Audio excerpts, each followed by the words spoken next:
महर्षि अगस्त्य वेदों में वर्णित मंत्रद्रष्टा मुनि है।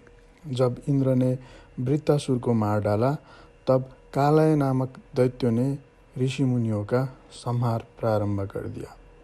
दैत्य दिन में समुद्र में रहते और रात को जंगल में घुसकर ऋषि मुनियों का उदरस्त कर लेते थे। उन्होंने वशिष्ठ, च्यवन, भारद्वाज जैसे ऋषियों को परास्त कर दिया था। अंत में समस्त देवतागण हार कर अगस्त्य ऋषि की शरण में आए। अगस्त्य मुनि ने उनकी कथा व्यथा सुनी और एक ही आचमन में समुद्र को पी लिया।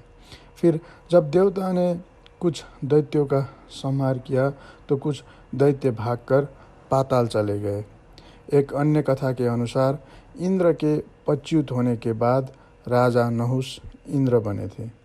उन्होंने पदभार ग्रहण करते ही इंद्राणी को अपनी पत्नी बनाने की चेष्टा की।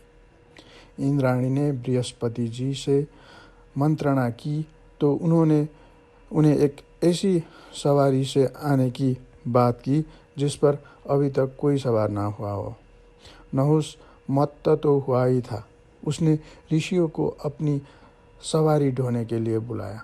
जब नहुष सवारी पर चढ़ गए तो हाथ में कोड़ा लेकर सपम सपम अर्थात जल्दी करो कहते हुए उन ऋषियों को कोड़े से मारने लगा। अगस्त्य ऋषि से ये देखा नहीं गया। उन्होंने शाप देकर नहुष को सर्प बना दिया और इस प्रकार मदांध लोगों की आंखें खोल दी।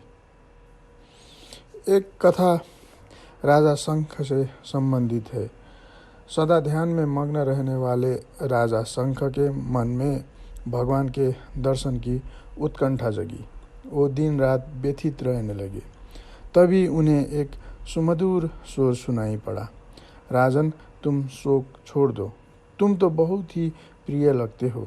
तुम्हारी ही तरह मुनि अगस्त्य भी मेरे दर्शन के लिए व्याकुल है और ब्रह्म जी के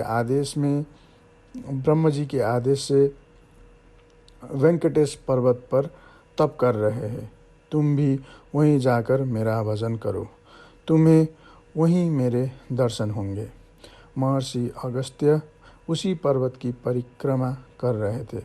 जब देवताओं और ऋषियों को पता चला कि भगवान वहीं प्रकट होने वाले हैं तो वे भी वहां एकत्र हो गए।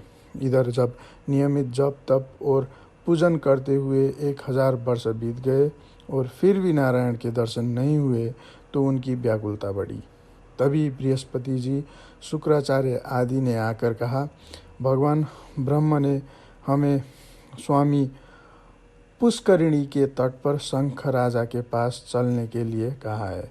वहीं श्री हरि जी के दर्शन होंगे।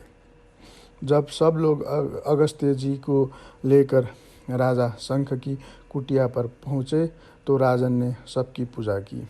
बृहस्पति जी ने उन्हें ब्रह्म जी का संदेश सुनाया। राजा भगवान के प्रेम में मग्न होकर नाचने गाने लगा। स्तुति, प्रार्थना तथा कीर्तन की अखंड धारा 3 दिन तक बहती रही। तीसरे दिन रात्रि में स्वप्न देखा जिसमें शंख, चक्र, गदा, पद्मधारी चतुर्भुज भगवान के दर्शन किए। प्रातःकाल होते होते सबको विश्वास हो गया कि आज भगवान के दर्शन होंगे। तभी एक अद्भुत तेज प्रकट हुआ।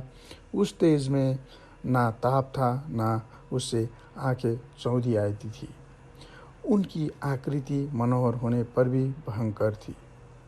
सब हर्ष के साथ उनकी स्तुति करने लगे। भगवान ने अगस्त्य जी से कहा, तुमने मेरे लिए बड़ा तप किया है, वरदान मांगो। महर्षि अगस्त्य ने कहा, आप वेंकटेश पर्वत पर निवास करें और जो भी दर्शन करने आए उनकी कामना पूर्ण करें। राजा ने भी वरदान में भक्ति ही मांगी।